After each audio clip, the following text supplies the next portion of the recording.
La jalousie entre frères et sœurs, c'est la présence de la sorcellerie. J'ai commencé par dire que dans une famille, c'est l'amour qu'on doit d'abord retrouver en premier. L'amour. Tu es appelé à aimer les membres de ta famille. Lorsqu'on vit dans une famille et qu'on ne sait pas vivre l'amour, ça devient un problème. C'est la présence du diable dans cet endroit-là. Quand vous vivez à un endroit où il y a tellement de la jalousie, vous êtes dans une famille, bien aimé, c'est impossible. C'est contre l'ordre naturel des choses. Tu ne peux pas être jaloux envers ton frère ou ta sœur. Lorsque vous êtes né dans une même famille, vous avez votre père ou votre mère, vous avez grandi dans une même famille, dans une même maison.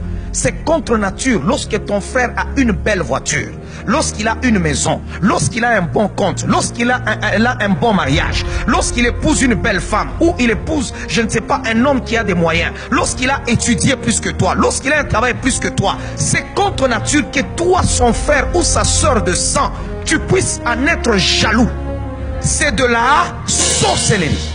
Là où vous êtes en train de me suivre, si vous êtes jeune, vous pouvez être dans une même famille, vous trouvez que non, vous êtes enfant, chaque personne aura sa destinée. Nous ne sommes pas supposés vivre la même chose parce que nous sommes nés dans une même famille. L'autre peut être médecin, l'autre peut être musicien, l'autre peut être avocat, l'autre peut être pasteur, l'autre peut être je ne sais pas quoi. Et chacun doit être dans la joie pour ce qu'il réalise dans la vie. Ne porte pas envie sur l'autre. Le premier meurtre a été commis dans l'histoire de l'humanité, pas par un voisin, pas par un ami, mais c'est pas dans la famille. Pourquoi? Parce que l'autre a vu que son frère prospérait et que lui, ses affaires ne prospéraient pas. Alors il a porté envie sur son frère. Je suis en train de dire, toute jalousie de famille ne te détruira pas. Si tu as été victime de la jalousie des familles, je suis en train de te dire maintenant qu'ils ne feront pas de plus grands progrès. N'avez-vous jamais vu des familles, quand vous y entrez, vous trouvez tout le temps des problèmes entre frères et sœurs, mais quand vous regardez où est le problème, vous ne le voyez pas. Chacun a sa maison. Tu manges chez toi, l'autre mange chez lui. Tu as ton mari, l'autre a sa femme. Mais vous vous battez, pourquoi? Parce que personne ne paye l'autre. C'est la sorcellerie. Vous allez voir des gens, ils ont commencé depuis qu'ils sont là.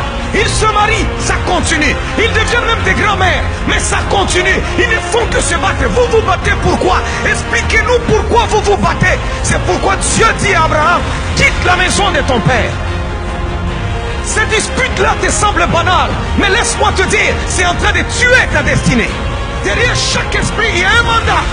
Ne soyez jamais de ceux-là qui disent non, non, bon, arrête seulement, c'est ton frère, c'est ta soeur. Non, il y a des actions, il y a des actes que nous ne pouvons pas tolérer chez des gens qui sont supposés être les gens qui doivent nous aimer. On peut te tuer par un étranger, on peut te tuer par je ne sais pas quelqu'un que tu as croisé, mais ta soeur, ton frère n'est pas supposé te tuer. C'est contre nature. Il est supposé te protéger parce que dans la famille on se protège, dans la famille on ne se livre pas, dans la famille on ne se détruit pas, dans la famille on ne s'ensorcelle pas, dans la famille on ne se tue pas. Ne fais pas semblant sur l'histoire de ta famille. Pendant que je suis en train de parler, regarde ta famille. Et tu vas découvrir des choses ce soir. Alléluia.